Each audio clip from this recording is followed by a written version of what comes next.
Hello, welcome to The Origin of Things, or TOOT for short. A short format podcast where I give you the origins, the backstories, slightly dramatized but 100% true, of things that you know, love, and use. I reveal what I'm talking about only at the very end, keeping you, the listener, guessing. Or so I hope. In the first 2 seasons, I've taken you through the stories that have led to some of your favorite brands and the unlikely stories and accidents that got us there. If there's a lesson from this podcast, let it be that great things can come from the most unexpected of places and even some mistakes. This season, however, I'm doing something different and focusing on music. The stories behind some of the most iconic songs that have ever existed. I am your host, Deepak Gopalakrishnan, or as the world calls me, Chuck. The origins of that for another day. Let's move on to today's story. Today's song is one of the most popular in the world. It has been for decades. Almost every week, it's sung in unison by millions around the world. And no, I'm not talking about Happy Birthday. This song, today beloved by so many, has its origins in a flop play from early 20th century Hungary. Ferenc Molnár, a prominent Hungarian playwright and director, wrote this story, and the plot is an interesting one. I doubt you're going to see it performed anywhere near you anytime soon, so excuse the spoiler. His play is the story of a merry-go-round worker called the titular Lilium, who falls in love with a woman called Julie. The two were to have a child together, but with Lilium not in great financial straits, decided to commit a crime to get the money. Long play short, Lilium is condemned to purgatory for his sins, but gets one day to do a good deed for his now teenage daughter. He fails in doing so, hence condemned to eternal hell. Cheerful. End summary of the play Lilium by Ferenc Molnár. A touching tale, certainly. So you must be wondering what modern day rock or metal is derived from this. Well, we'll get there soon. Despite aggressive marketing, the play Lilium wasn't a huge hit, and eventually Molnár sold the rights to a young American duo, let's call them Richard and Oscar, who adapted it as an American musical. This duo were fresh of the success of their first musical, Oklahoma. While initially reluctant to work on Molnár's script, the ending was too morose. After buying the rights, the duo made substantial changes, including transplanting the location, modifying the ending to something a little more hopeful, and of course adding music. The title itself was changed to Carousel, which is what the West calls a merry-go-round. An uplifting show tune was penned for the new uplifting finale, where the male protagonist silently motivates Julie and his daughter to sing the song as well.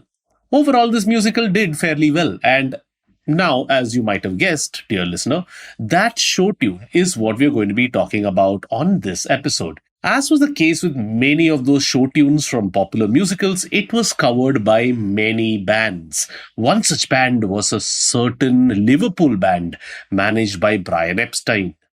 No, not that Liverpool band managed by Brian Epstein, but another one. Yes, there were other bands from Liverpool and other bands managed by Brian Epstein apart from the Beatles, at least early on.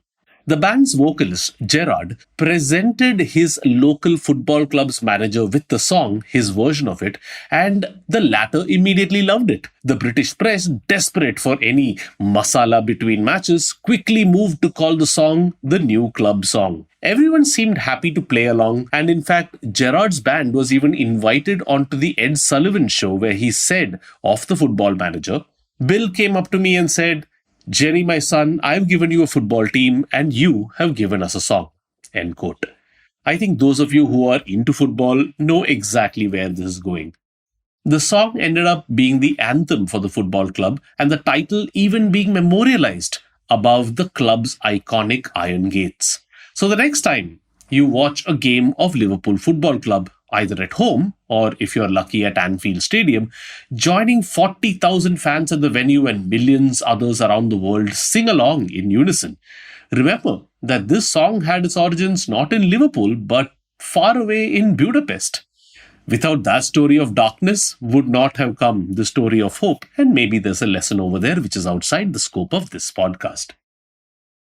The Beatles might have meant a lot to Liverpool, but it's not their song that's sung each time the local boys come out to play. No, it's Gerard's song. Jerry and the Pacemakers and their cover of a Rodgers and Hammerstein musical song, A Song of Hope, You'll Never Walk Alone. And with that, we end this season of The Origin of Things. Thank you for listening along. It was a different season, an experimental season. We didn't look at brands, that was traditionally the preserve of this show. We looked at the origin of songs. But now, to be honest, I am out of songs as well. Of course, there are many songs out there and many with interesting origin stories, but not all of them lend themselves well to the obfuscation that is the USP of this show. So we'll bring this chapter of The Origin of Things to a close. Let's just say that this album has finally ended. I hope you enjoyed this series, and I hope you became curious as to the origin of your own favorite songs or other aspects of pop culture. Sometimes it's not just magical inspiration when someone is sitting with a guitar. Like I said at the beginning of every episode this season, if there's a lesson from this podcast, let it be that great things can come from the most unexpected of places and even from mistakes.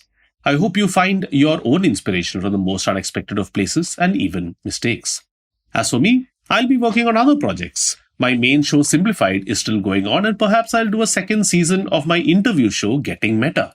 And yes, there certainly will be some more Origin of Things in the future. So keep a check on my social media. I am at Chuck_Gopal on Twitter and Chuck of All Trades on Instagram. These links are, of course, in the notes of this episode. And I would love to hear from you. Let me know what you thought of the series. Did you like it? Did you want me to continue on with more songs? Hey, maybe I'll do more of them in the future. Thank you for joining me for this musical season. I hope you liked what you heard, and I would love to hear from you. So please drop me a line. And hey, if you can leave a review for the show, that would be amazing. If you can take a screenshot of the show and share it on Twitter or Instagram and tag me, that would be absolutely amazing. Word of mouth is the only way that these shows grow. See you soon then with more episodes from The Origin of Things. This is Chuck signing off with Season 3. If you like this podcast, don't forget to check out other interesting podcasts on the IVM network. You can listen to us and all our shows on the IVM Podcast app or ivmpodcast.com. You can also follow us on social media. We are at IVM Podcast on Twitter and Instagram. If you want to reach out to me, that's Chuck_Gopal on Twitter and Chuck of All Trades on Instagram.